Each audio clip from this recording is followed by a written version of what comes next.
share sudah kelihatan ya? Sudah, Pak. Baik, selamat pagi menjelang siang semuanya. Pada kesempatan hari ini kita akan bicara mengenai prinsip-prinsip berkontrak ya. Nah, ini ada beberapa hal ya yang akan kita bicarakan, mulai dari freedom of contract ya, contract validation, communication of contract, clarity in contract ya, contract terms, damages, third party, amendment and addendum, and contract interpretation. Pertama-tama kita bicarakan mengenai azas kebebasan berkontrak ya, atau freedom of contract ya. Ini apa? Jadi ini adalah azas yang memberikan kebebasan bagi para pihak untuk menentukan syarat-syarat dan ketentuan-ketentuan yang akan berlaku dan mengikat bagi para pihak yang membuatnya ya. Nah, ini didapat dari kalau kita merujuk pada Kitab Undang Hukum Perdata ya. Pasal 1338 ya.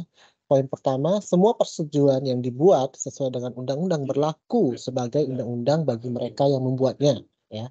Yang kedua, persetujuan itu tidak dapat ditarik kembali selain dengan kesepakatan kedua belah pihak atau karena alasan yang ditentukan oleh undang-undang. Dan yang ketiga, persetujuan itu harus dilaksanakan dengan itikat baik ya. Nah, lantas kebebasan apa gitu ya? Apa yang dimaksud dengan azas kebebasan berkontrak ini?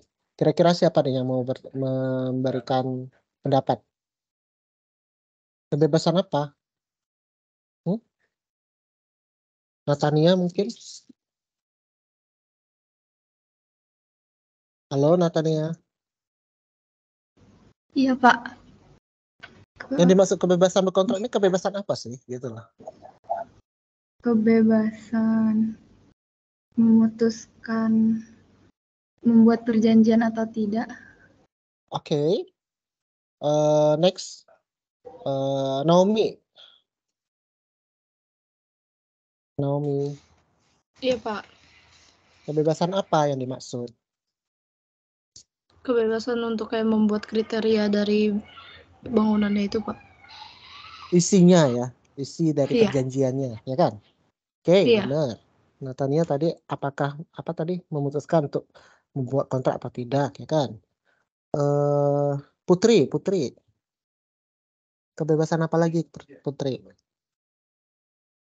Kebebasan dalam perjanjian di dalam kontraknya. Ya, itu kan isinya tadi ya, isi perjanjiannya. Selain isi, selain boleh apa akan memutuskan akan berkontrak atau tidak, terus kebebasan apa lagi? Hah? Selain isi apa? Subjek perjanjiannya, Pak. Iya, subjeknya. Dengan siapa kamu akan berkontrak gitu kan ya? Nah, itu benar ya. Dengan siapa? Setidaknya ada 5 kebebasannya. Jadi yang pertama kebebasan memutuskan untuk membuat perjanjian atau tidak. Ini yang tadi Natania bilang. Kebebasan untuk memilih dengan siapa akan membuat perjanjian. Itu subjeknya kan, yang tadi Putri sampaikan. Kebebasan menentukan bentuknya ya. Apalagi kalau kita bilang kontrak konstruksi bentuknya kemarin ada apa aja ya kan. Ada kontraknya itu profesional, kontraknya design and build, ya kan, kontraknya EPC lah dan lain sebagainya. Itu bentuknya, ya. Kemudian kebebasan dalam menentukan isinya, ya. Yang tadi siapa? Naomi ya, Naomi bilang ya kan, mau isinya seperti apa, prosedurnya apa dan lain sebagainya di dalamnya ya, bentuknya, speknya dan lain sebagainya itu isi perjanjiannya. Dan kebebasan menentukan cara pembuatan perjanjiannya seperti apa, ya. Oke. Next, kita bicara mengenai terbentuknya kontrak. Pertanyaan saya, apakah semua kontrak yang telah dibuat dan disepakati ya oleh tadi kedua belah pihak itu sah? Ini coba siapa ya? Krisando deh. Menurut Krisando gimana?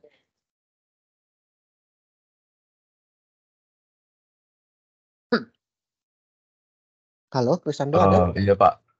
Ya. Menurut saya sah selama belum ada yang di dalam perjanjian itu belum ada yang dilanggar, Pak. Oke. Berarti ada batasan ya, ada yang tidak dilanggar nih, ya kan? Iya, Pak. Tidak dilanggar, ya. Ketentuan dalam hukum misalnya atau secara hukum dia tidak dilarang gitu loh, ya kan? Apalagi? Coba siapa nih ya tadi ya? Firly deh, Firly. Halo Firly, Ya, Pak. menurut kamu apa? Sah atau enggak? Sah aja sih, Pak. Sah aja, kenapa?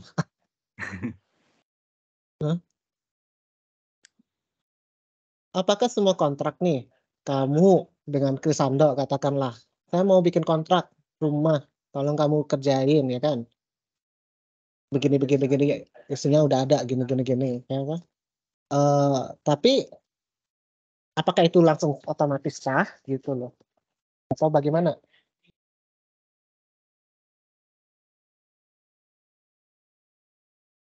Atau misalnya kamu dengan Naomi kontrak mau melakukan suatu perjanjian, tapi perjanjiannya ternyata pokok perjanjiannya itu dilarang tadi kan ya sudah disampaikan ke Sando ya, jadi itu otomatis nggak akan sah gitu.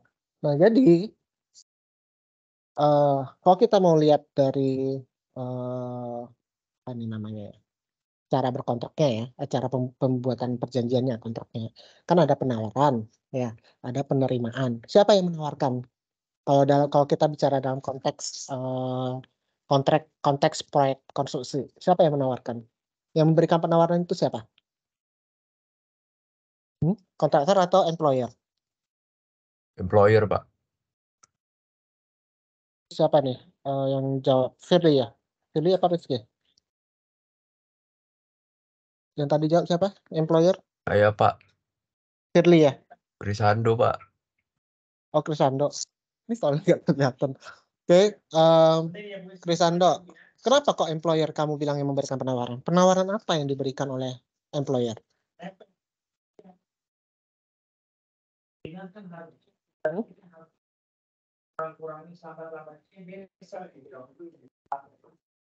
Penawaran perjanjiannya, Pak. Oke. Tapi namanya belum ada, Bu, kami. Ada yang berpendapat lain?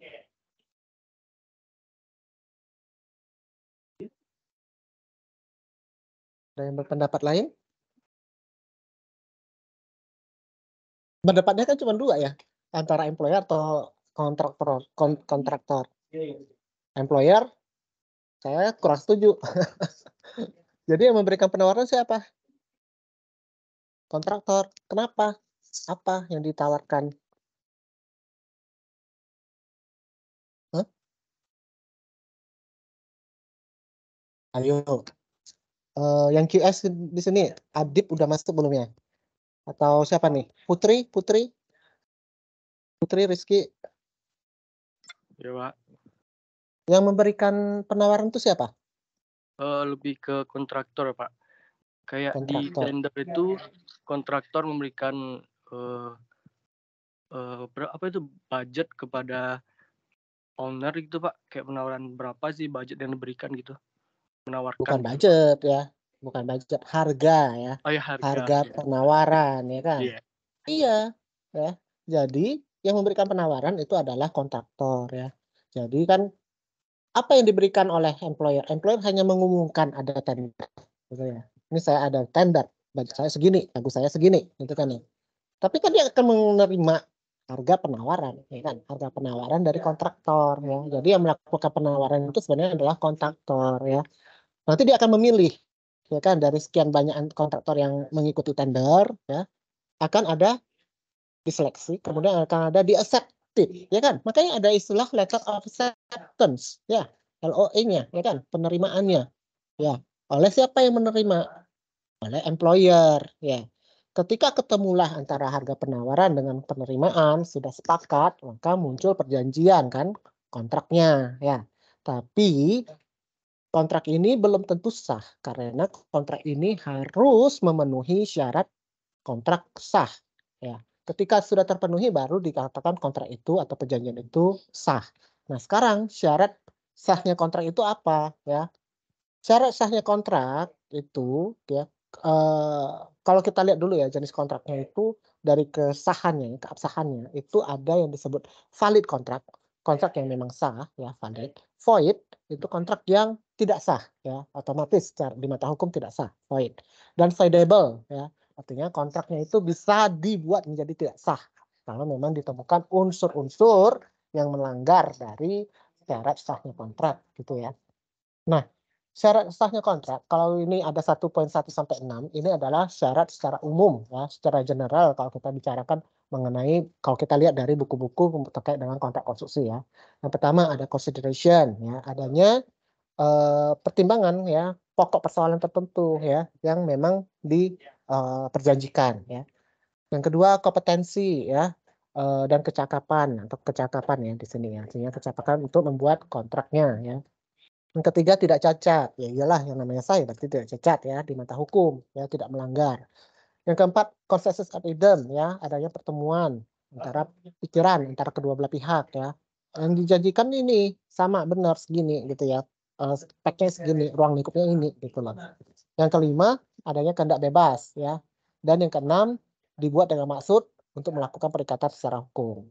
Ini kalau secara prinsip sahnya kontrak secara internasional lah ya. Nah, kalau kita mau merujuk pada di Indonesia konteksnya, kita dapat melihat pada KUH Perdata pasal 1320 ya. Syarat sahnya kontrak itu yang pertama, kesepakatan mereka yang mengikatkan dirinya. Nah, ini yang tadi kalau di sini nomor 6 ya, poin 6. Yang kedua, adanya kecakapan untuk membuat suatu perikatan. Apa yang dimaksud dengan kecakapan? Itu orang yang memang nanti kita lihat ya beberapa poin yang dimaksud dengan kecakapan ya. Misalnya orangnya memang sudah dewasa ya untuk membuat perjanjian di mata hukum kan. Kalau anak-anak yang nggak bisa gitu ya. Yang ketiga, suatu pokok persoalan tertentu ya, adanya consideration tadi ya. Dan yang keempat, suatu sebab yang tidak terlarang tadi disebutkan oleh Sandok ya. Jangan melanggar gitu kan ya. Itu satu sebab yang tidak terlarang. Nah, ini adalah 4 syarat sahnya suatu perjanjian di mata hukum ya. Next, kontrak void atau kontrak yang cacat secara hukum tidak sah itu dibuat dengan kekhilafan atau adanya paksaan ya. Misalnya Naomi dengan siapa nih? Dengan Krisando sama-sama antara employer dan kontraktor, tapi satunya memaksa nih. Ini kamu harus ambil dengan harga segini gitu kan ya. Ada unsur paksaan di dalamnya gitu ya. Kemudian atau dibuat dengan tipu muslihat ya, atau bertentangan dengan hukum. Ada yang aspek-aspek yang dianggap bertentangan dengan hukum ya, atau dibuat oleh pihak yang tidak memiliki kecakapan ya. Ini adalah kontrak void ya. Nah, terkait dengan kecakapan ya, pasal 1330 menjelaskan kriteria golongan orang yang tidak cakap untuk membuat suatu perjanjian, yaitu anak yang belum dewasa ya, di bawah 18 tahun, orang yang ditaruh di bawah pengampunan ya, orang yang agak-agak tidak daya pikirnya ya itu tidak normal ya. Kemudian kalau yang ketiga itu kan dulunya ada perempuan yang telah kawin, nah, tapi ini sudah diubah dengan ketentuan khusus ya dalam Undang-Undang tentang Perkawinan nomor 1 ya tahun 1974 bahwa hak dan kedudukan suami istri adalah seimbang ya. Bentar. Siapa nih yang belum masuk ya? Leo Fandi mana ya? Oh, udah nih Leo Fandi. Adib?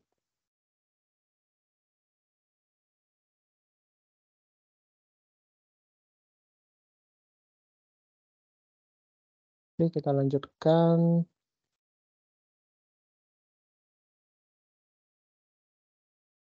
Nah, ini ada studi kasus ya, antara Enrico versus Overson ya. Enrico itu memberikan gambar denah kepada Overson untuk dibuatkan perhitungan biayanya ya. Enrico kemudian menerima penawaran dan mereka pun membuat kontrak. Saat gambar denah diajukan ternyata terdapat defisit ya, revisi itu kedua belah pihak tidak mengajukan keberatan ya karena luas bangunannya sama. Tapi 2 minggu kemudian overseer mereview volume pekerjaan revisi dan terdapat penambahan luas ya. Kemudian overseer menghubungi Enrico terkait dengan perubahan pekerjaan. Enrico ternyata telah membuat kontrak dengan kontraktor lain ya. Yang dan menggugat overseer atas kekeliruan perhitungan ya yang seharusnya dipastikan akurasi perhitungan dana tersebut. Enrico berpendapat overseer telah melakukan poor estimate gitu ya, penilaian yang buruk dalam menghitung biaya pekerjaan. Overseer berpendapat bahwa dia telah bergantung pada denah yang telah diberikan ya. Jadi ini siapa nih? Employer-nya siapa? Enrico atau overseer? Hah? Siapa?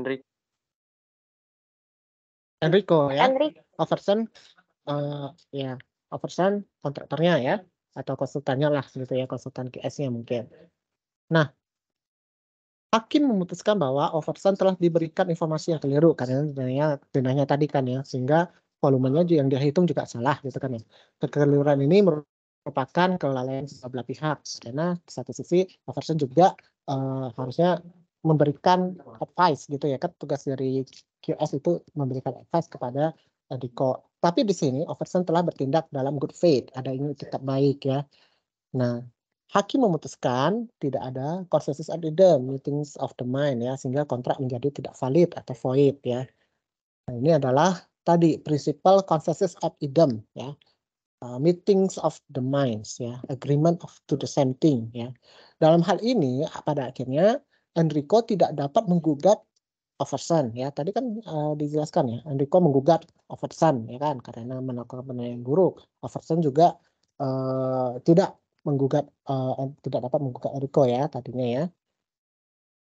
Jadi ya udah dianggap kontrak itu void gitu ya. Oke. Nah, next kita bicara mengenai komunikasi kontrak ya. Ada komunikasi oleh employer-nya, ada kontraktornya ya.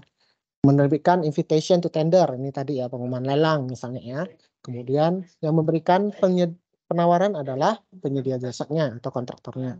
Kemudian proses tender dilakukan, kemudian menerbitkan letter of intent, menyetujui ya, menerbitkan SPK dan surat perjanjiannya ya, menyetujui ya atau tanda tangan ya. Nah, next itu di kasus kedua, ada subkontraktor A yang berkontrak sub dengan kontraktor utama. Jadi A ini adalah subkonnya, B ini adalah kontraktor utamanya.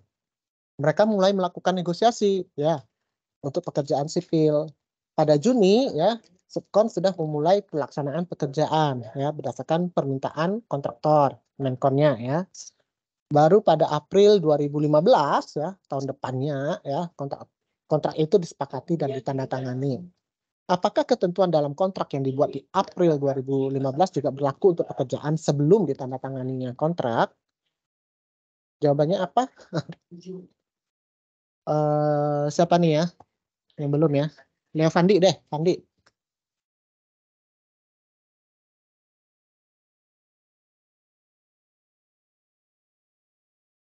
Fandi. Ya Pak. Oke. Menurut kamu gimana?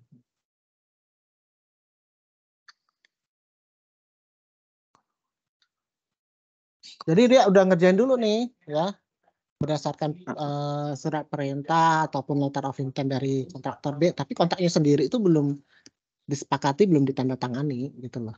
Nah, terus gimana dong ketentuan di dalam kontraknya? Apakah berlaku juga untuk pekerjaan yang sudah dikerjakan sebelumnya? Okay.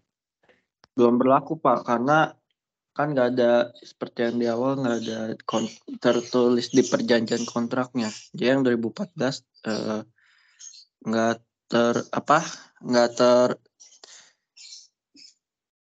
nggak terikut ketentuan yang di kontrak 2015. Ada pendapat lain?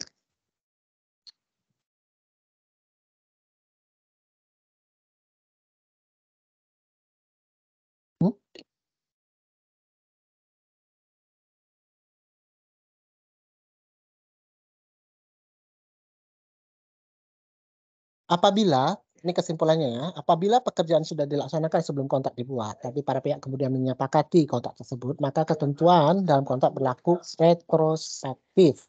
Artinya berlaku surut ya. Artinya berlaku juga untuk pekerjaan yang sebelumnya. Kalau misalnya tidak berlaku, bisa aja kamu tidak dibayar karena misalnya pekerjaan di dalam kontrak disebut ruang lingkupnya ini gitu kan ya. Masih ternyata tidak mencakup tuh pekerjaan yang sebelumnya. Nggak akan dibayar tuh pekerjaan yang sebelumnya, gitu kan ya, akan merugikan para pihak. Dalam hal ini tentu ada resiko ya, resiko di siapa yang paling besar? Resikonya yang paling besar ada di kontrak subkon atau kontraktor utama. Di subkon Pak.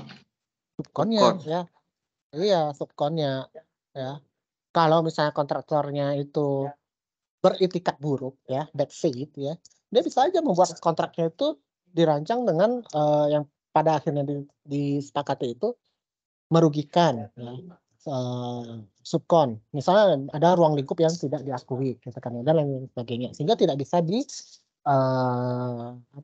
klaim oleh subkonnya, gitu ya. Jadi ada risikonya, tapi tentunya ya kita berharap bahwa kedua belah pihak itu yang berkontrak memiliki good faith terlebih dahulu ya, dan mungkin bisa disiasati juga dengan ada klausul tambahan, misalnya bahwa pekerjaan-pekerjaan yang telah dilakukan sebelum kontrak ini ditandatangani juga mengikuti ketentuan dalam kontrak ini, gitu kan ya. Nah itu juga bisa diberikan klausul tambahan seperti itu. Salah satu siasatnya ya. Nah, ini adalah kasus real ya antara Trulog, Impulse, Games, Atomic Power Concession Ltd. Apa ngambil ini nggak ada mejanya, soalnya kan di sini kan nggak ada meja emang satu nih. Saya tak ambil tuh mana lupa bilang kan. Iya saya tak mau follow up hari ini kan tadi pagi saya masih sibuk kan. Itu apa kerjaan dulu nih yang yang sini lagi kan udah ketemu sekarang ya udah. Next kita bicarakan mengenai terms, conditions, and warranty. Mana nih barang Inggrisnya tadi pagi ya mana lagi ada buat cerita ini ya udahlah ada lagi yang mau di Sebentar ya, ini nggak ada nih ya udah.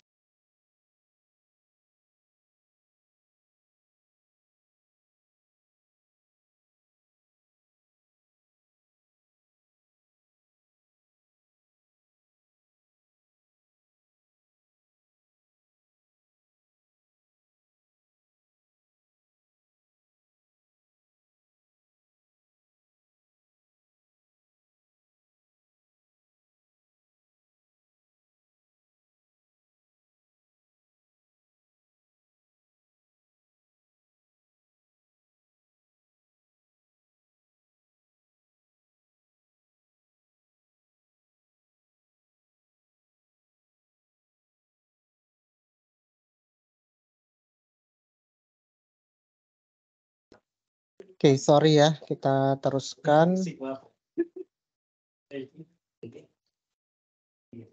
Mengenai terms, conditions, and warranties ya. Nah, istilah dalam kontrak ini ada yang disebut dengan conditions and ada yang disebut dengan warranties. Apa itu conditions? Conditions adalah ketentuan di dalam kontrak yang sifatnya fundamental secara keseluruhan. Sedangkan warranties itu ketentuan yang sifatnya kurang fundamental secara keseluruhan. Implikasinya apa?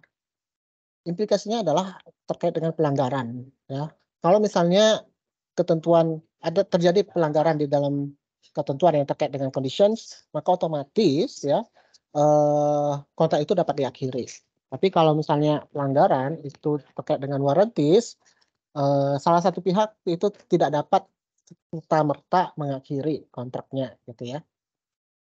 Nah, ini ada studi kasus lagi, subkontraktor A berkontrak dengan B ya, kontraktor B. Dalam kontrak sub itu ada klausul yang menyatakan bahwa harga item pekerjaan tetap ya. Jadi harga item pekerjaannya itu tetap fix unit price sampai tanggal 3 Juni ya. Apapun yang setelah itu akan dinegosiasikan ya. Kenyataannya pekerjaan tidak selesai dan tidak ada kesepakatan yang dicapai untuk mengenai ketentuan pembayaran pekerjaan setelah tanggal tersebut ya. Akankah subkon A dibayar untuk pekerjaan setelah tanggal 3 Juni Nah, ini kontrak sub merupakan subjek yang diberikan implied terms di mana harga item pekerjaan setelah 3 Juni akan berdasarkan reasonable rates. Jadi ya tetap akan dibayar ya dengan pertimbangan reasonable rates ya. Jadi harga satuan yang masuk akal, reasonable. Nah, masuk akal ini akan ditentukan oleh kalau misalnya itu memang sudah masuk ke ranah, karena ini masuk ke ranah pengadilan, maka ditentukan oleh hakim ya, oleh melalui expert judgment-nya gitu ya. Kalau misalnya belum sampai ke pengadilan ya tentu oleh pihak ketiga yang mediasi dispute tersebut ya. Dan ini adalah sengketa antara Constable Hart against Peter and Lynn ya. Next, clarity in contract ya. Ya, siapa? Siapa yang bertanya ini? Kalau yang tadi studi kasusnya, kalau misalkan harganya itu tetap pakai yang tanggal 3 Juni itu memungkinkan atau enggak, Pak? Memungkinkan, tapi harus disepakati ya. Artinya disepakati oleh kedua belah pihak. Untuk harga yang seterusnya juga tetap samain aja deh dengan yang sebelumnya gitu kan ya. Ya dituangkan lah ya, dibuat dalam adendum kontrak gitu ya. Nah, ini kan menjadi kasus, menjadi sengketa ya pengadilan karena tidak dilakukan seperti itu ya kan, dan subkon A tidak dibayar ya kan. Ini kan menjadi sengketa ya yang kemudian ke pengadilan. Oke? Baik, Pak. Harusnya kalau misalnya ada kasus seperti ini, ada skenario seperti ini ya, oke sampai tanggal segini harganya tetap segini gitu kan ya. Mungkin karena ini bisa terjadi kalau misalnya itu proyeknya itu sendiri belum mateng ya, denahnya gitu kan ya, atau gambarnya ya, ada ruang lingkup yang masih akan ditambahkan ke depannya gitu kan ya, sehingga oke yang untuk sampai segini ini dulu ya, sampai tanggal 3 Juni ini yang sudah memang sesuai dengan perhitungan estimasi subkonnya ya untuk pekerjaannya segini. Nextnya itu belum tahu ya, kalau misalnya masih sama, metodenya sama ya, ininya sama, mungkin akan sama gitu ya, tapi ya disepakatilah oleh kedua belah pihak gitu ya. Oke. Next, clarity in contract ya.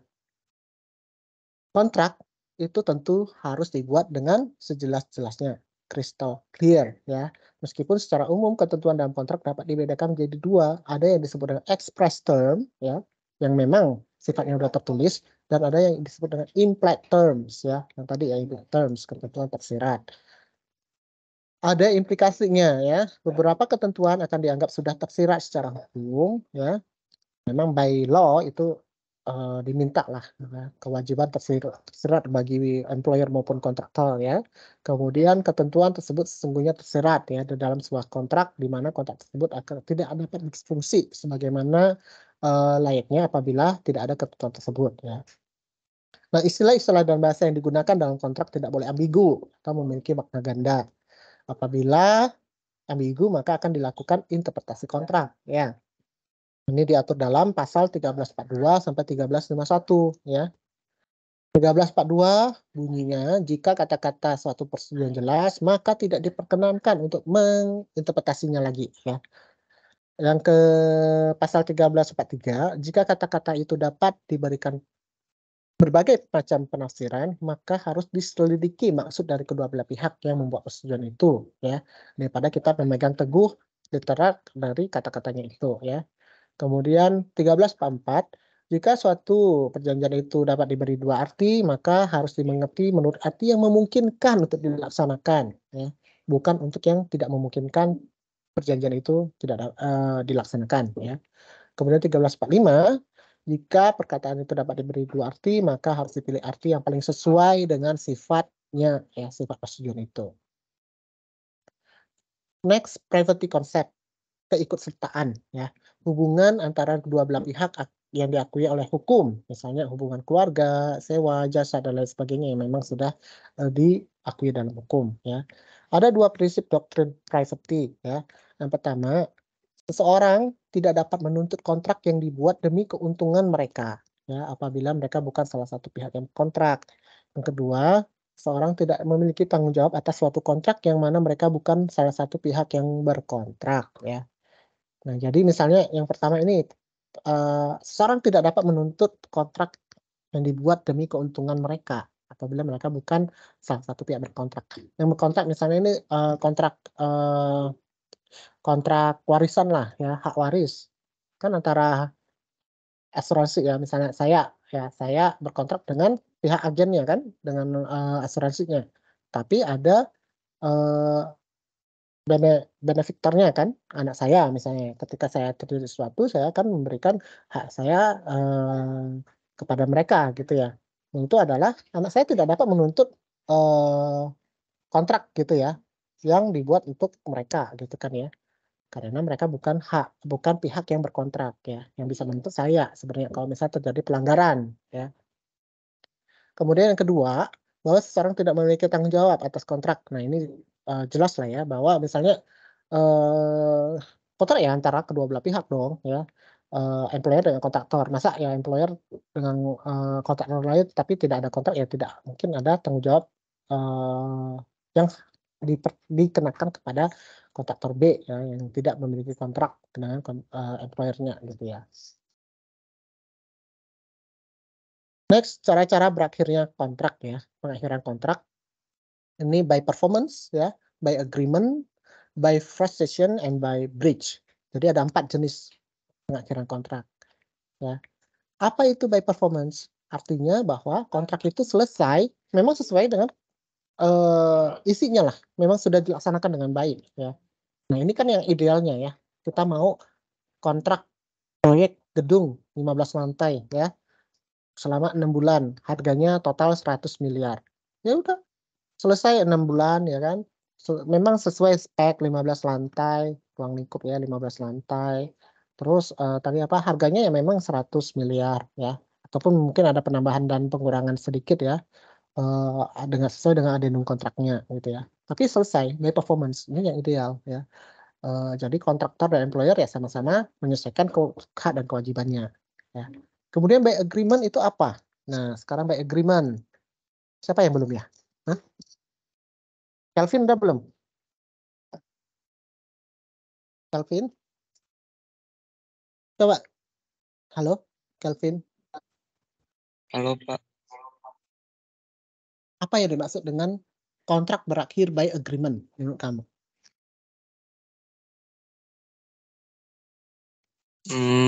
Kalau menurut saya itu kedua belah pihak itu sepakat untuk mengakhiri kontrak secara bersama-sama, Pak. Iya, meskipun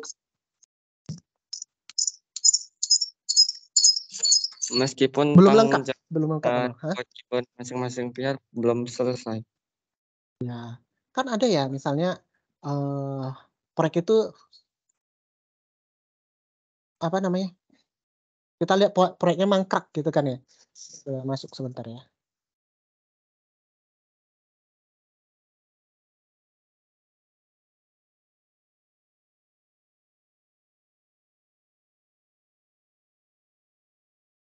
Adip belum juga ya. Oke. Kan kita bisa kadang lihat proyek itu mangkrak gitu kan. Mungkin aja ada kesepakatan antara kedua belah pihak ya, employer dan kontraktornya, bahwa oh ini proyek ini kita tunda dulu deh pengerjaannya gitu kan ya, jangan selesaiin dulu, udah kita buat agreement selesai sampai tahap ini aja gitu kan ya. Nah ini adalah by agreement gitu ya.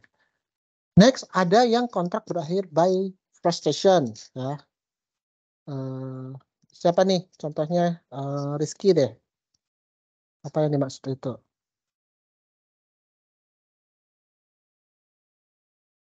Halo Rizky. Iya Pak. Menurut kamu apa yang dimaksud dengan kontrak berakhir by frustration? Kalau menurut saya lebih ke ada kegagalan dalam proyek itu Pak. Kegagalan proyek gimana? Gimana ya? Kegagalan proyek yang seperti apa maksudnya?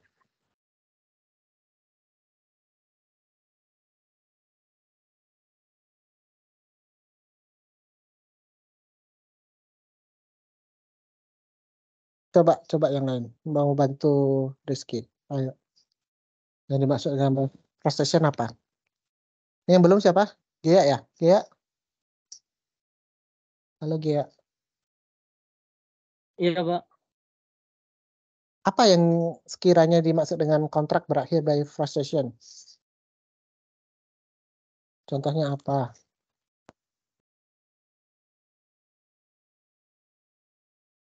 Tadi kan ada kontrak berakhir by performance ya, artinya ya memang ideal selesai itu masa kontraknya ya, sesuai dengan kontraknya selesai ya, dilakukan BST 1, 2 gitu ya. Kemudian by agreement belum selesai nih sebenarnya, durasi kontraknya harusnya belum selesai, ruang lingkupnya harusnya belum selesai, tapi ya sepakati kalau dua pihak, ya udah kita stop aja sampai sini by agreement.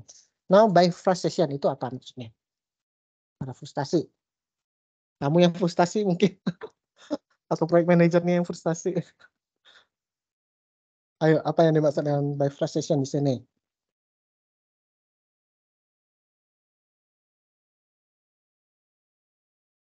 Ada yang mau menjawab mungkin?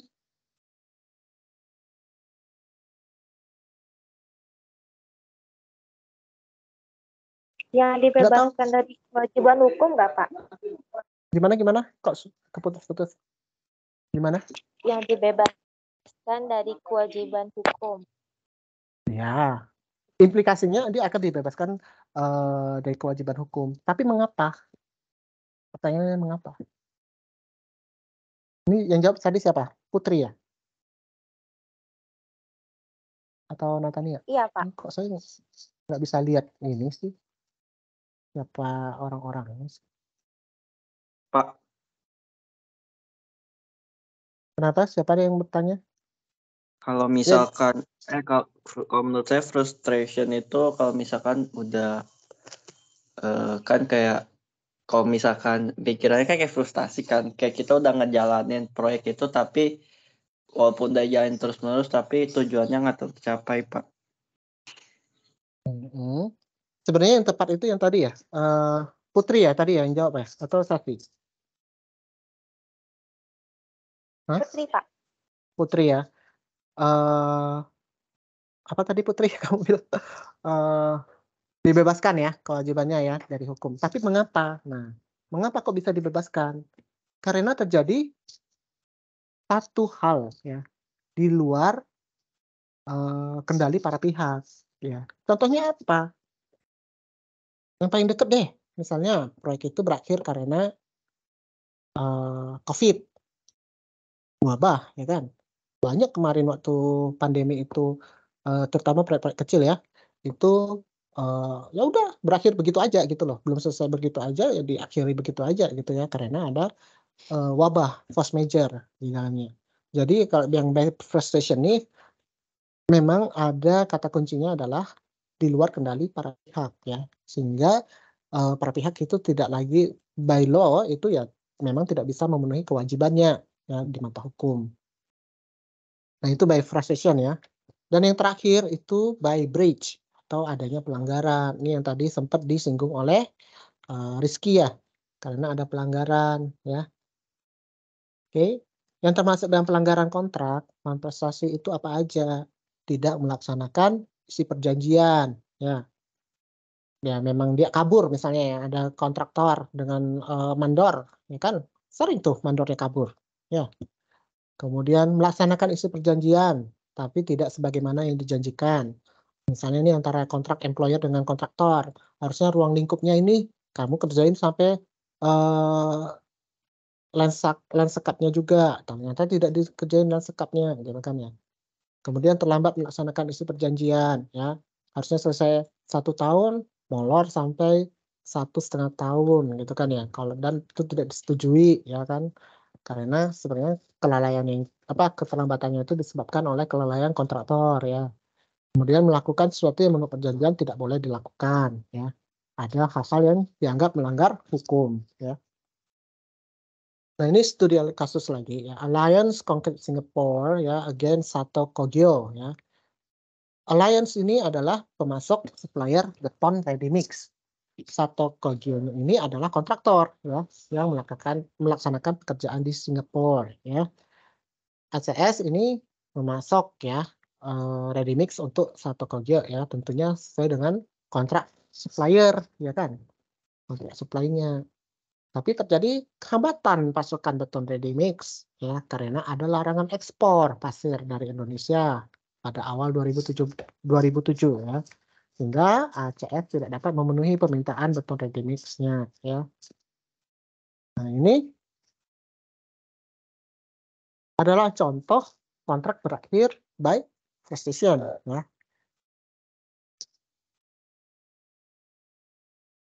Nah, pengakhiran kontrak dengan pelanggaran by breach ya oleh pemilik employer-nya ya, pemilik kerja ataupun representasinya yaitu konsultan MK-nya misalnya ya. Itu misalnya gagal menyerahkan lapangan. Nah, ini kejadian nih terutama banyak kasus-kasus di mana proyek pemerintah ya atau proyek infrastruktur yang masih terkendala dengan pembebasan lahan ya. Sehingga pada akhirnya sudah berlarut-larut ya, kontraktor mungkin juga tidak boleh bekerja di lapangan karena dihadang oleh masyarakat yang punya lahan gitu ya. Ada sebagian area yang tidak dikerjakan ya otomatis terjadilah pelanggaran sebenarnya yang by breach oleh employer nih ya. Sehingga diakhiri ya.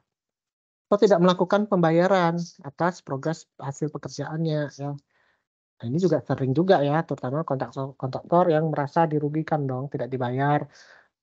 Dia padahal tagihannya kan per termin biasanya ya, termin 1 udah ditunda, oh nanti deh saya akan bayar di termin kedua diberikan, belum juga dibayar. Masa iya kontraktor mau ngerjain lagi sampai termin ketiga dan seterusnya? Tentu kan enggak ya. Nah, ini akan kemudian menjadi sengketa ya, dan diakhiri kontrak ya, karena kelalaian pelanggaran oleh employer. Kemudian menahan penerbitan sertifikat. Nah, ini juga termasuk pelanggaran ya employer. Tidak boleh employer itu melakukan menahan ya, menerbitkan sertifikat pembayaran. Karena kan pembayaran itu dilakukan based on sertifikat ya. Nah, sertifikat itu kan akan direview dan biasanya di dalam kontrak pun sudah ada prosedur ya. Oh, berapa lama nih sertifikatnya ini harus sudah terbit gitu kan ya. Penahanan ini harus dengan alasan yang kuat ya. Oh, misalnya ada hal yang belum di-submit dokumennya oleh kontraktor misalnya ya kan atau lain sebagainya. Tapi kalau misalnya dia menahan, nah itu ada indikasi tidak baik ya, etikat tidak baik oleh employer ya. Sehingga itu memberikan hak bagi kontraktor untuk mengakhiri kontrak ya. Kalau memang tidak dibayarkan oleh pemilik proyek. Atau yang keempat, menghambat pelaksanaan pekerjaan kontraktor dengan cara apapun gitu ya, yang terbukti tentunya ya di mata hukum. Kemudian pengakhiran kontrak ya by breach yang disebabkan oleh kontraktor ya, misalnya dia meninggalkan lapangan, dia tidak kerja ini ya. Kerjanya separuh ya, acak adur lagi gitu ya. Terus nah ini sering ya, tidak hanya kontraktor, subkon pun sering ya, kontraktor dengan subkonnya meninggalkan lapangan atau mandornya meninggalkan lapangan ya. Nah, ini kan kontraktornya yang keteteran ya, atau pemilik proyeknya yang keteteran ya. Kemudian melakukan pekerjaan tapi banyak cacatnya gitu ya. Nah, cacatnya ini pun tidak diperbaiki ya. Cacat itu wajar ya saya bilang ya. Pasti akan terjadi cacat itu ya, cacat yang namanya cacat pekerjaan ya. Tapi kan ada persentasenya, ada klasifikasinya apakah itu cacatnya major atau minor gitu kan ya. Kalau minor ya harus diperbaiki, kalau major ya itu apalagi major ya harus dibongkar ulang gitu kan ya, rework gitu ya namanya. Nah, kalau misalnya kontraktornya itu tidak memperbaiki cacat atau dia apa istilahnya terlalu banyak melakukan pekerjaan yang hasilnya cacat, tentu kan akan menjadi pertimbangan ya dan memberikan hak bagi employer untuk melakukan pengakhiran kontraknya ya. Yang ketiga itu keterlambatan pekerjaan ya. Nah, employer dan kontraktor kan sudah sepakat nih ya, employer kontraktor juga sudah menghitung kan namanya kontrak pasti kan kontraktor akan melakukan programming ya, schedulingnya. Dia akan menghitung nih untuk proyek ini sekiranya saya bisa menawarkan selesainya berapa lama nih durasinya ya. Oke, 6 bulan. Ternyata ada keterlambatan ya. Keterlambatannya ini harusnya selesai 6 bulan itu 100%, baru 60%. Berarti ada 40%. Kalau 40% berarti harusnya nambah berapa bulan nih? Katakanlah 3 bulan, 4 bulan. Nah, kita harus lihat dulu keterlambatan ini disebabkan oleh siapa gitu ya. Oh, keterlambatannya ternyata adalah mismanagement oleh pihak kontraktor. Nah, tentu dong employer akan merasa dirugikan ya. Maka keterlambatan ini memberikan hak bagi employer untuk mengakhiri kontrak dan memberlakukan tuntutan klaim ya. Kemudian yang keempat, penundaan pekerjaan ya. Nah, ini masih saya berikan tanda tanya. Kenapa? Karena penundaan pekerjaan ini bisa dianggap sebagai breach ataupun sebagai hak oleh kontraktor.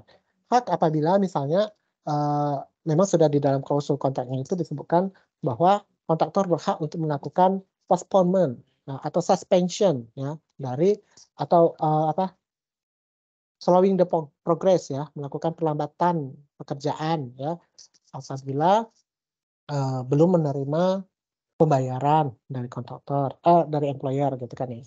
Tapi secara umum, ya, secara general, yang namanya penundaan pekerjaan, suspension atau postponement of the work itu tidak diperbolehkan dalam pelaksanaan pekerjaan konstruksi ya.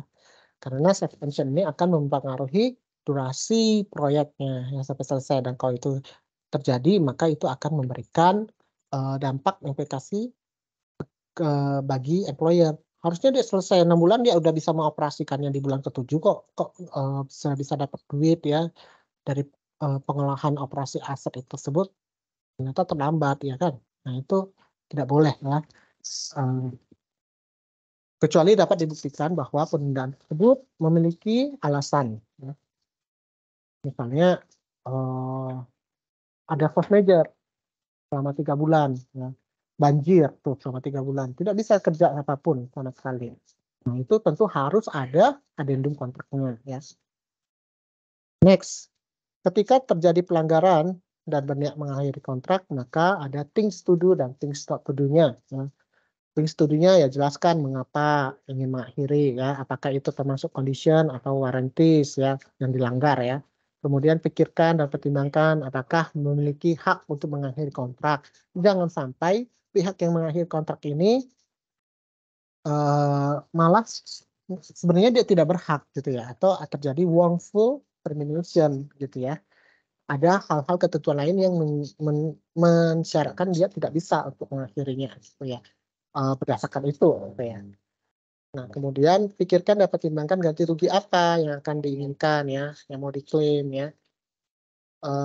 Pertimbangkan apakah masih berniat untuk menjalin ke depannya ya. Karena proyek konstruksi, industri konstruksi itu ya orangnya itu aja gitu ya sebenarnya.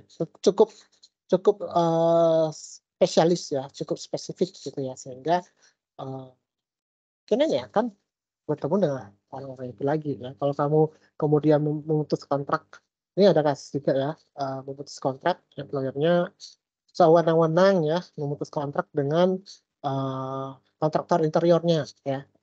Kemudian kontraktor interiornya padahal dia tidak merasa bersalah gitu ya, dan tidak memang secara ininya tidak bersalah, cuman memang dari employer-nya itu ada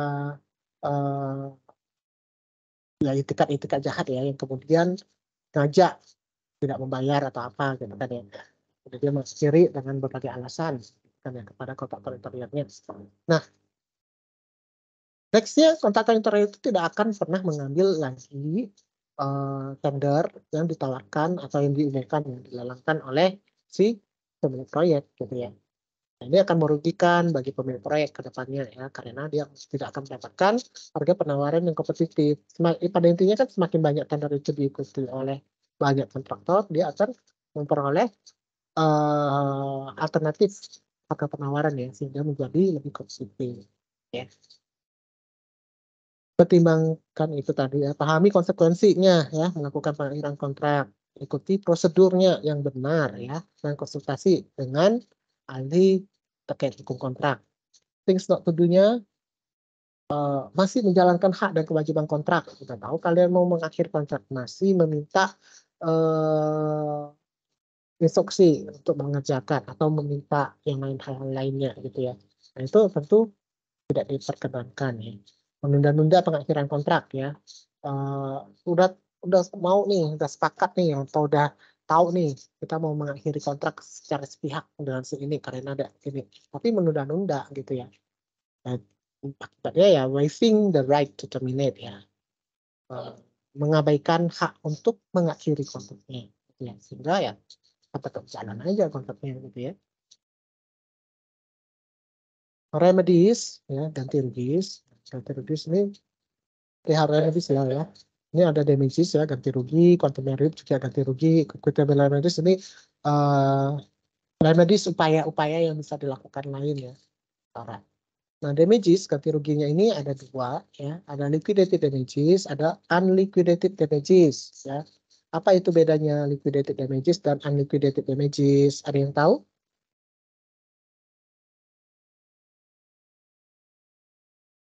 Liquidated damages itu sebentar saya.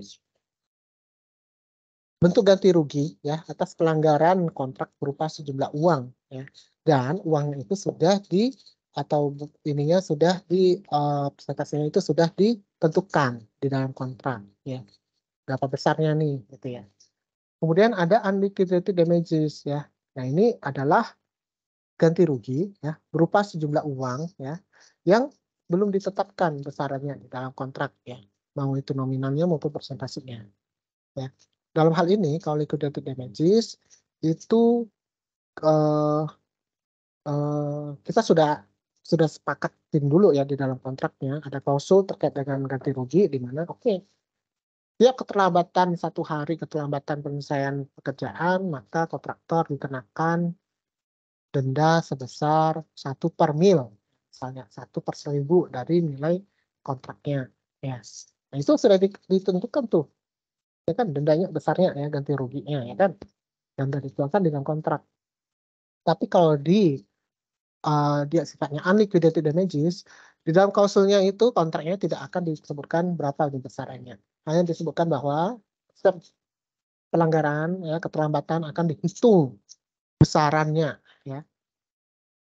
Implikasinya apa actual kerugiannya berapa kan ya. Dengan kata lain unliquidated damages ini sebenarnya dia menghitung actual nominalnya ya setelah terjadi peristiwa yang menjadi klaim tersebut ya, penyebab klaim tersebut. Tapi kalau liquidated damages kita tidak lagi melihat actual impact-nya ya, actual nominal dari peristiwa tersebut, tapi sudah di state. Pokoknya kalau misalnya segini ya udah ada nominalnya ya, atau persentasenya dari pelanggaran tersebut gitu ya. Nah, antara dua ini kontrak konstruksi bisa aja kedua-duanya ya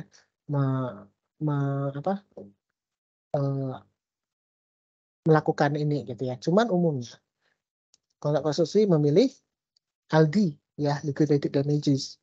Pertanyaan saya, mengapa kok memilih liquidated damages? Oke, coba Chris deh, Persando. Kenapa kok lebih cenderung memakai LD? Apa sih manfaatnya, keuntungannya bagi kedua belah pihak?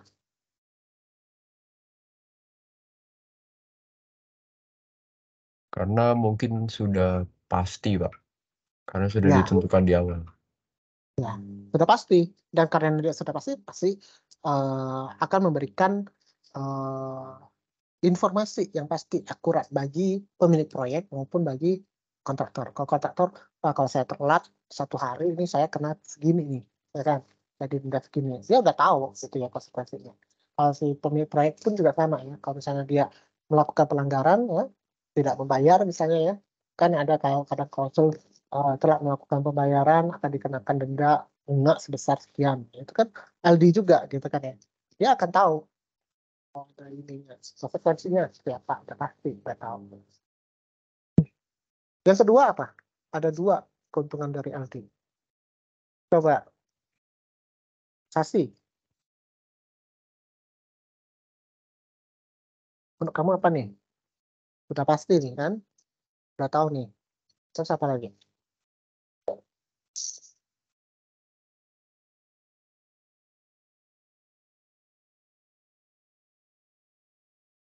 Sasi. Iya, Pak. Gimana menurut?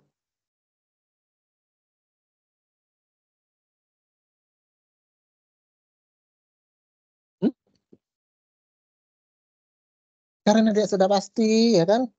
Kalau unliquidated damages, kita akan menghitung biaya aktualnya setelah terjadi pelanggaran tersebut kan ya, setelah berakhirnya kontrak kemudian dilakukan perhitungan tentang berapa nih aktualnya.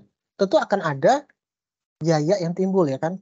Orang sumber daya untuk menghitung itu ya kan, biaya-biaya untuk menghitung itu, bahkan untuk sengketa ya, karena biasanya liquidated damages ini akan menimbulkan sengketa ya. Berapa sih untuk menentukan menyepakati besaran yang harus dibayar. Tapi kalau dengan liquidated damages kita tidak perlu lagi mengeluarkan biaya-biaya tersebut ya kan, sehingga lebih enak, lebih memudahkan ya, tidak perlu mengeluarkan biaya dan sengketa yang muncul dalam proses pembuktian kerugiannya gitu ya. Oke, clear ya. Next itu ada yang disebut dengan quantum meruit ya. Nah ini sebenarnya dari bahasa Latin ya, artinya apa yang diperoleh seseorang ya. Dan dalam hal ini ya ganti rugi ya atau remedies yang diberikan itu sesuai dengan apa yang memang diberikan lah, dalam konteks ini pekerjaannya memang segini ya, diberikanlah segitu gitu kan ya, klaimnya gitu ya, sesuai dengan klaimnya yang sesuai dengan actualnya. Cuman kalau quantum meruit itu sifatnya itu adalah based on apa namanya, kemurahan hati dari pihak yang memberikan apa namanya, pembiayaan tersebut gitu ya, harga tersebut. Jadi ada aspek kemurahan hati gitu ya. Dan untuk istilah quantum meruit ini ya, konsep quantum meruit ini hanya berlaku pada negara-negara persemakmuran ya, Inggris Raya ya. Seperti itu. Kemudian yang ketiga ini equitable remedies ya. Nah ini bentuknya ada dua, specific performance maupun injunction ya. Nah ini keduanya ini adalah sebenarnya kalau specific performance ini perintah pengadilan ya untuk memerintahkan salah satu pihak melakukan sesuatu, performa sesuatu secara khusus ya, untuk mengatasi lah ya, menggantikan rugi ya dari hal yang sudah terjadi akibat kelalaiannya.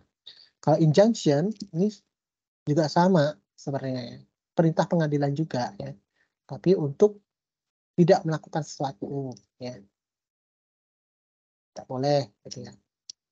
Oke. Nah ini contoh klausul ya. Jika pihak kedua tanpa alasan yang dapat diterima menurut perjanjian ini terbukti tidak dapat menyelesaikan dan menyerahkan pekerjaan menurut ketentuan waktu pelaksanaannya, maka pihak pertama berhak mengenakan denda keterlambatan sebesar 1/mil, 1/1000 dari nilai pekerjaan atau dari nilai sisa kontrak atau apapun itu yang sesuai dengan yang disepakati ya. Dan terlambat untuk setiap hari keterlambatan dengan maksimal 5% dari nilai pekerjaan yang terlambat. Nah ini contoh dari apa? Liquidated damages atau unliquidated damages? Liquidated. Clear loh. Yes, Pak. Ya, liquidated ya. Clear loh ya. Liquidated damages. Next, kontraktor A berkontrak dengan employer ya, B, untuk melakukan pekerjaan perumahan mewah. Durasinya 2 tahun ya.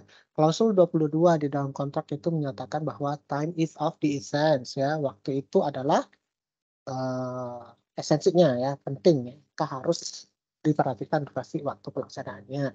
Terdapat ketentuan LD ya, liquidated damages $25 setiap unit tiap minggu keterlambatan ya. Nah, pemilik proyek ini mengajukan nominated subcontractor ya untuk pekerjaan tiling. Subkonnya melaksanakan ya, tapi kemudian pergi meninggalkan lapangan. Oleh kontraktor A diketahui banyak pekerjaan tiling ini yang cacat ya. Pada saat rapat ya diputuskan bahwa pekerjaan harus ditunda untuk investigasi lebih lanjut ya. Selanjutnya memutuskan dilakukan konsultasi dengan ahli ya. Pemilik proyek tidak dapat melakukan penunjukan insinyur ahli tersebut dan pekerjaan akhirnya tertunda sampai beberapa bulan ya. Nah, kemudian pekerjaan dilanjutkan dan kontraktor telat menyelesaikan pekerjaan dari waktu yang ditentukan ya. Karena tadi pada akhirnya kan ada penundaan sampai beberapa bulan gitu ya. Nanti ya Arif ya. Saya ngajar dulu. Jam 1-an deh ya. Jam 2 saya ngajar lagi. Sampai jam 3:30. 3:30 ya. Ya udah. Apakah LD berlaku dan kontraktor harus membayar denda keterlambatan?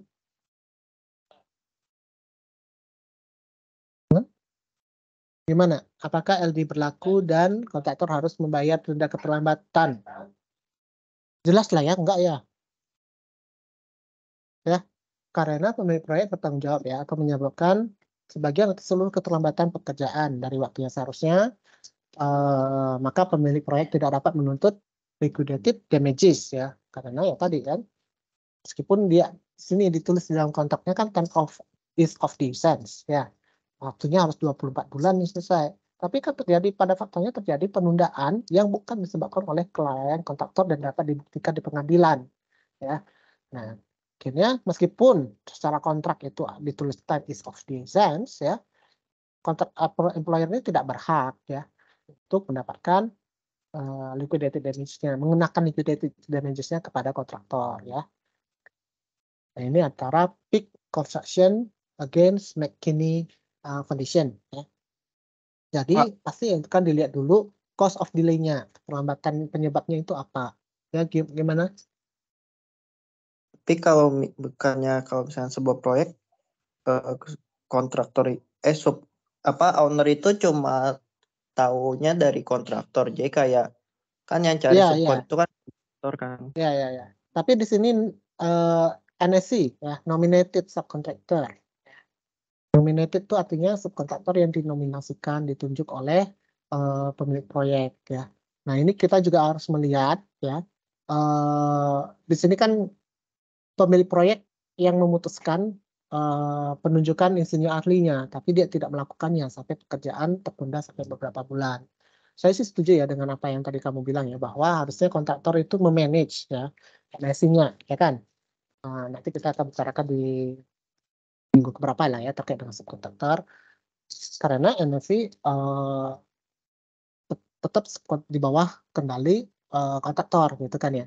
Tapi kita harus lihat dulu ya, karena ada kondisi-kondisi di mana kontraktor itu tidak punya kendali apapun dan dia tidak menerima hak pengelolaan NSC gitu loh. Artinya dia tidak dibayarkan untuk NSC-nya. Jadi NSC ini benar-benar langsung dibayar oleh pemilik proyek gitu loh. Jadi istilahnya ya kayak subkontraktor lain ya, tapi di proyek ya, tapi ya sebenarnya overlap pekerjaannya dengan subkontraktor yang di-hire oleh pemilik proyek.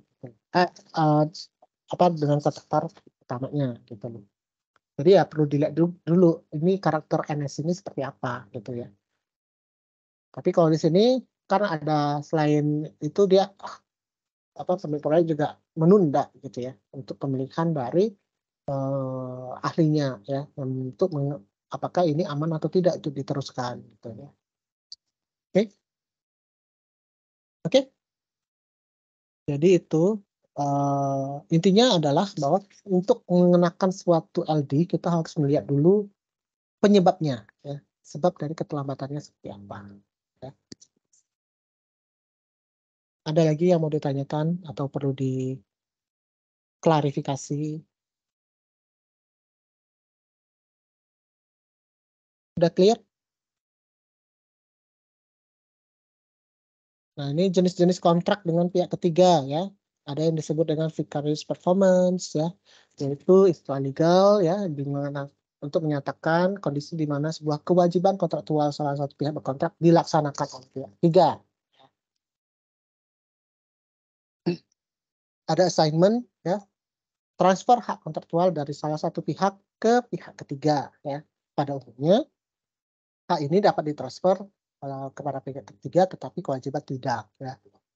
Novation bersifat menggantikan hak dan kewajiban salah satu pihak berkontrak dengan pihak ketiga yang dilakukan dengan perjanjian yang baru.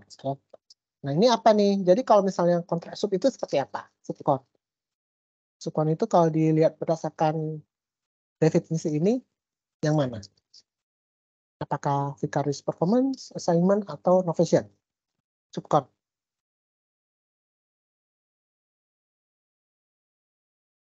Coba Putri. Halo Putri.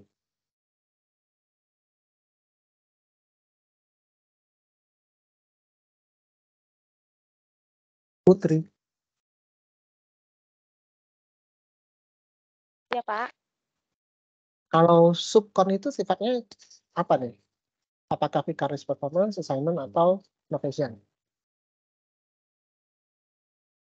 Vicarious performance. Ya, benar ya. Nah ini, kontraktor A mentransfer haknya atas uang retensi dari pemilik proyek kepada bank C, ya, tapi tidak dapat mentransfer kewajibannya untuk menyelesaikan pekerjaan. Nah ini adalah assignment, ya. Next, kontraktor A menunjuk subkon B untuk melaksanakan pekerjaan instalasi mechanical electrical pada proyek pembangunan rumah sakit milik Pemda Jambi. Nah, ini tadi kan sub ya, vicarious performance ya. Kemudian pemilik proyek mentransfer haknya untuk menuntut ganti rugi kepada kontraktor pada saat kejadian cacat, tapi tidak dapat mentransfer kewajibannya ya untuk melaksanakan pekerjaan. Nah, ini yang tadi assignment ya. Contohnya lah, contoh-contoh kasusnya seperti apa. Next, mengapa prosedur pemberitahuan menjadi penting? Ya. Penting nggak kira-kira kalau menurut kalian? Prosedur pemberitahuan. Coba Rizky.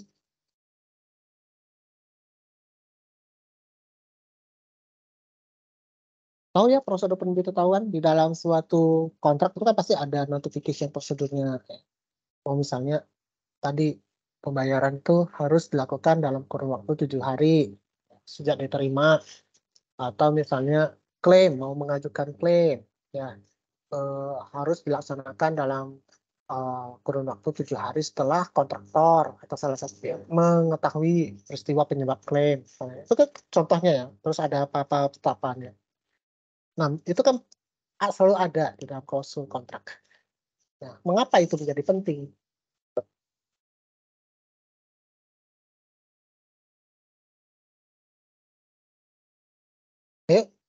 Kenapa? Gampang banget kok, Yus. Hah?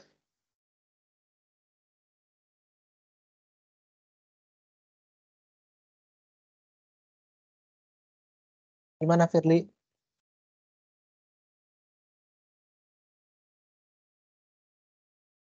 Kalau Firly nggak ada, Gia deh, Gia.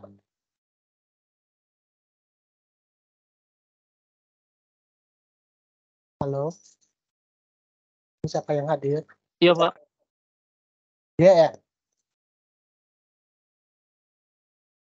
Halo, Gia Iya, ya? Pak. Nah, kenapa kok prosedur pemberitahuan itu menjadi penting menurut kamu?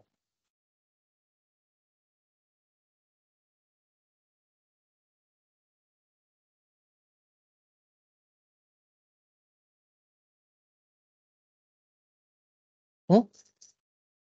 Karena kepastian untuk agar orang agar pihak itu bisa memahami kapan, bagaimana, dan kepada siapa pemberitahuan ini harus diberikan. Oke, sebenarnya kata kuncinya adalah clarity tadi ya. Kita jadi tahu prosedurnya seperti apa, gitu kan ya. Waktunya kapan, gitu kan ya. Dan ini akan jadi memudahkan, ya, memudahkan administrasi kontraknya yang berlaku, gitu ya. Oke, benar. Ya, jadi it is part of contract administration ya, yang menjadi bagian dari contract documentation. Contohnya pemberitahuan tadi klaim ya, klaim kontraktor employer ya, atau kesepakatan, pengakhiran kontrak ya. Nggak bisa salah satu pihak semena-mena bilang kontrak berakhir begitu aja. Ada prosedur yang harus dilewati. Tanpa mengikuti prosedur itu, dia tidak bisa mengakhiri kontrak. Gitu ya. Meskipun dia bilang, oh kontrak itu kan udah berakhir, gitu ya. Saya udah men-terminate. Ya nggak bisa begitu gitu loh, tidak sah secara dia mengakhiri kontraknya ya, sehingga sebenarnya kontrak itu masih berlaku. Mungkin yang pihak lain masih bisa meminta hak dan kewajiban, meminta haknya gitu kan ya. prosedur perpanjangan waktu ya, prosedur untuk melakukan pengujian ya. Kan pada saat proyek itu terutama pada akhir-akhir Bank Indonesia kan pasti akan ada testing and commissioning gitu kan ya. Prosedur untuk perubahan kalau ini proposal VI ya, value engineering ya, prosedur perubahan juga ada ya, masalah asuransi ya, jaminan ya, sengketa ya dan sebagainya. Nah ini contohnya ya. In any of these events or circumstances, the employer may, upon giving 14 days notice to the contractor, terminate the contract and expel the contractor from the site. However, in the case of subparagraph E and F, the employer may be noticed terminate the contract immediately. Ini contoh terminate prosedur ya, notifikasi untuk termination ya. The employer shall then give notice ya, bla bla bla bla ya. Kemudian kalau ini if the engineer fails to certify ya, accordance with bla bla bla ya. After giving not less than 21 days notice to the employer ya, suspend work or reduce the rate of the work ya, tadi saya singgung perlambatan ya, progres pekerjaan unless and until the contractor has received the payment certificate, reasonable evidence of payment as the case may be and as described in the notice. Jadi ini terkait dengan pemberitahuan yang tadi adanya penundaan pembayaran ya, sehingga kemudian kontraktor apakah boleh nih melakukan suspend work ya atau reduce the rate of the work ya. Next, interpretasi ya. Ini kontrak ambiguity ya, kontrak yang isinya kabur, tidak jelas atau memiliki arti yang lebih ya. Ketentuan yang berada dalam kontroversi yang cukup rentan terhadap interpretasi yang berbeda atau mungkin memiliki dua atau lebih arti yang berbeda. Itu yang dimaksud dengan kontrak ambiguity ya. Nah, ini diambil dari case GNG Capital Investment against Anthony Venture Partners ya. Karena ada rooms for ambiguity, maka ada istilah contract interpretation, penafsiran kontrak ya. Sebuah developer Amerika menginstruksikan pekerjaannya pada sebuah perusahaan asuransi di Kanada. Terdapat ambiguity pada klausul pembayaran, apakah dibayar dengan dolar Amerika atau dolar Kanada karena nominalnya berbeda. Ya. Dan ini adalah kasus yang terkenal, ya, a minor theta case, ya, yang menekankan pada pentingnya clarity in contract language. Ya, karena di sana di kontraknya cuma ditulis dikasih tanda dolar gitu doang, ya. Ternyata dolar 100.000 dolar ini bisa dolar Amerika, dolar Kanada, ya kan? Ya, jadi harus ada clarity. Apa kata KUH Perdata kita, ya? Ini sebenarnya tadi ya sudah disinggung ya di awal tadi. Pasal 1342, 43, 44, 45 ya. Rumusan interpretasi kontrak ya, niat harus ditemukan dari kontrak itu sendiri. Arti yang umum dan jelas, arti yang sah, dibaca sebagai satu kesatuan. Ketentuan khusus menang atas ketentuan umum ya, sama lah seperti undang-undang khusus ya, lex specialis dengan lex generalis ya kan, menang di atas lex generalis gitu ya. Expressio unius as exclusion alterius ya, ungkapan tertulis atau suatu itu mengecualikan hal lain yang sifatnya serupa ya. Jus dem generis ya, contra proferendum ya, para evidence rule ya. Nah, ini berbagai rules ya terkait dengan interpretasi kontrak ya. Untuk lebih clear-nya ya kita akan coba next-nya ya. Finally ya, terkait dengan addendum dan amendment ya. Amendment itu adalah perubahan resmi yang dilakukan terhadap isi sebuah perjanjian. Perubahan ini dapat berupa penambahan, pengurangan, penghilangan, pembaruan dari isi kontrak.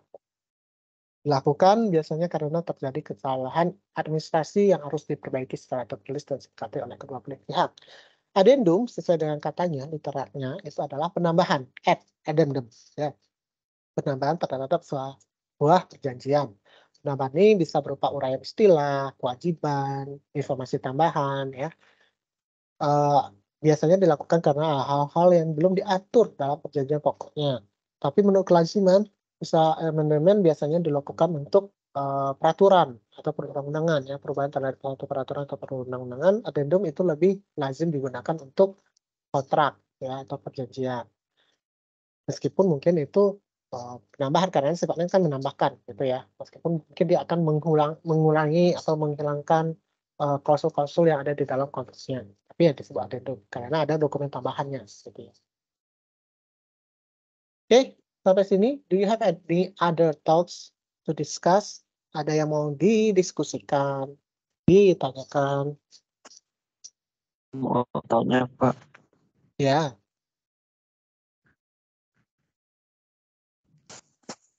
Halo Pak.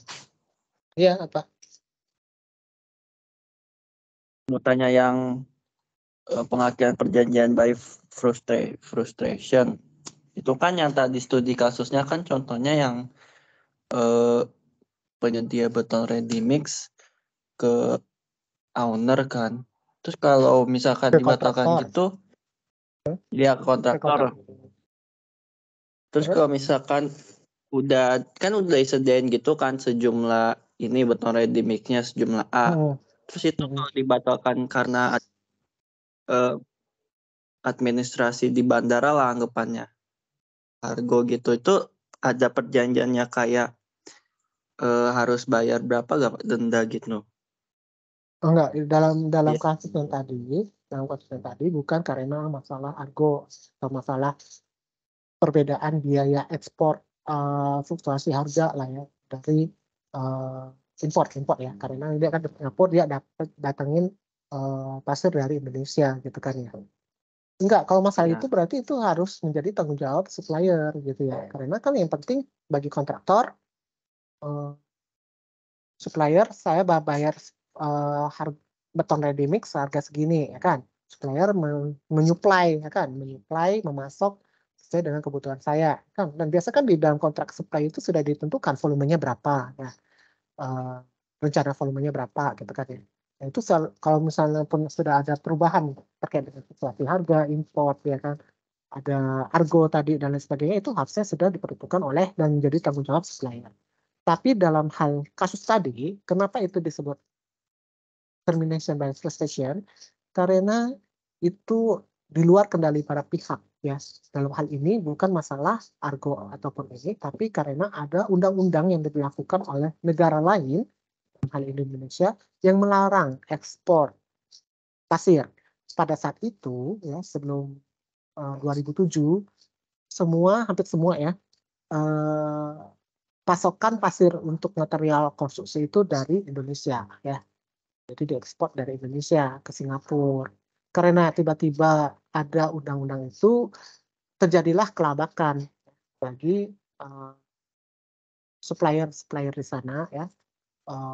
Karena ada langsung ditutup kan ya untuk pasirnya gitu ya, stok pasir sehingga mereka tidak bisa memenuhi nih. Ada banyak proyek nih yang minta tapi tidak bisa memenuhi. Kamu kontraktor mau minta ke proyek ke supplier yang lain pun mereka juga tidak bisa karena memang pada saat itu pasirnya tidak ada, terjadi kelangkaan pasir gitu ya. Sehingga oleh pengadilan ini dianggap sebagai sesuatu yang frustrate, membuat frustasi kontrak tersebut untuk terpenuhi gitu ya. Oke, jadi karena itu gitu loh. Nah, dampak meluas ya, kemudian di luar kendali para pihak ya. Tiba-tiba ya. Sama seperti karakteristiknya seperti force major ya. Itu juga hampir semua yang peristiwa force major itu dapat dianggap sebagai termination by frustration ya. Ada gempa bumi, ada COVID kemarin misalnya kan. Karena ada karakteristik di situ, karakteristik dari force major di situ. Oke. Pak, berarti kalau misalkan Leo Fandi. Pak, berarti kalau misalkan pasirnya itu misalkan kita udah bayar kontrak yang penyedianya udah bayar nih suppliernya. Udah bayar DP lah anggapannya ke impor kan. Berarti dia nanggung kerugiannya sendiri berarti apa? Umumnya sih kalau kontrak supply itu dia tidak akan bayar ya. Tidak seperti DP kalau kontrak antara employer dengan kontraktor utama kan ada DP ya kan? First payment-nya. Iya Pak. Tapi kalau supplier itu kadang enggak, biasanya sih enggak ya. Jadi memang ya dia akan dibayarkan sesuai dengan memang dia datangkan berapa gitu. Oh, jadi barang nyampe dulu baru bayar, Pak, Iya, biasanya. biasanya iya kalau untuk kontrak supply ya. Oke, Pak. Terima kasih. Ada lagi?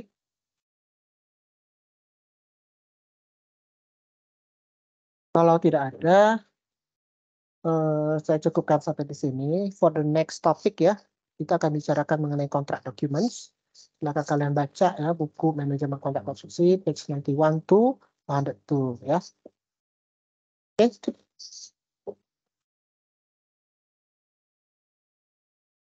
Saya akhiri sampai sini ya semuanya. Terima kasih. Ini yang tidak hadir, Adib ya, benar ya Adib. Ini meeting Makasih guestnya ya. siapa ya?